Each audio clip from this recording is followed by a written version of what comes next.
আবাসিক মাদ্রাসা না, আবাসিক ছাত্র ছাত্রী থাকে না, অনাবাসিক মাদ্রাসা। সকালবেলায় যাই, মক্তবের মতন পড়ে চলে আসে, এরকম মাদ্রাসা অনেক আছে, আছে না নাই? ওই সব মাদ্রাসাগুলোকে বাদ দিয়ে ফেতরার টাকা, যাকাতের টাকা, সদকার টাকা লিয়া জায়েজ হবে না, হারাম হবে, হারাম হবে। এখানে সব মৌলভী সাহেবরা ছিলেন, ঘরে নিয়ে আলোচনা করছিলাম এই বিষয়ে।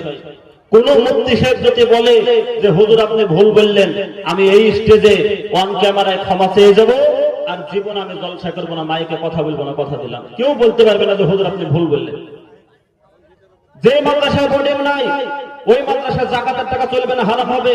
ফিতরার টাকা লিয়া হারাম হবে, আপনার সদকার টাকা লিয়া হারাম হবে। এটা মৌলভী সাহেবরা জানে না, জানে না, আগো জানে না, জানে না। অনেক মাদ্রাসা বাদ ছাত্র নাই, বোর্ডিং নাই, ফিতরার টাকা আদায় করে বেড়েছে, রমজান মাসে যাকাতের টাকা আদায় করে বেড়েছে, সদকার টাকা আদায় করে বেড়েছে। আমার আপনার মতন মৌলভী সাহেব। আমি আপনাদেরকে বললাম এই ধরনের মাদ্রাসাগুলোকে চিহ্নিত করুন। সেই মাদ্রাসা আপনি ব্যক্তিগত দান করতেই পারেন, করা যেতেই পারে, কিন্তু ওই সব মাদ্রাসাগুলোকে ওসুরের টাকা দিবেন না, যাকাতের টাকা দিবেন না, ফিতরার টাকা দিবেন না, সদকার টাকা দিবেন না। এই মাদ্রাসাগুলোকে চিহ্নিত করার দায়িত্ব আছে আপনাদের, আছে না নাই? আপনারা নবীর উম্মত হিসাবে এই বেঠিক মাদ্রাসাগুলোকে আপনারা দিয়ে চলে দিয়েছেন, শেষের বেলায় সঠিক মাদ্রাসাগুলো পাইছে না। এরকম হয় না, হয় না? এরকম মাদ্রাসা বাদ রেজিনগরের দিকে বেশি ছিল, এখন আমার এলাকাতে হয়ে গেছে এরকম মাদ্রাসা।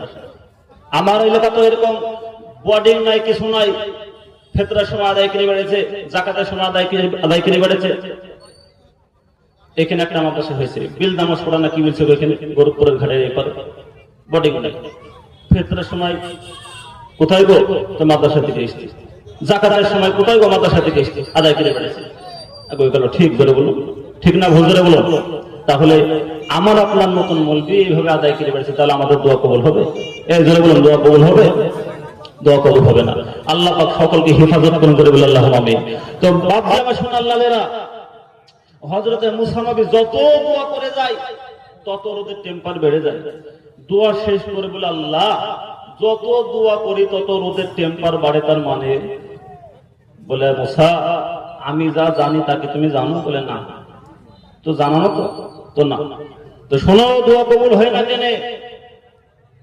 এই মজলিসে এমন একজন হারামখোর লোক বসেছে, ওই হারামখোর না ওঠা পর্যন্ত আমি আল্লাহ পানি দেব না। আর মুসা নবীর হাতে কি ছিল বাবা? কি ছিল আপনারা জানেন? লাঠি। লাঠি দিয়ে পায়তারা শুরু করে দেয়, এই বেদর কি আছে ফুট, একেতে দোয়া কবুল হয় না, তার ভিতরে এই কাজ। কেউ কিন্তু ভাবছে ভয়ে ওঠে না, একেতে মান সম্মানের ভয়, আর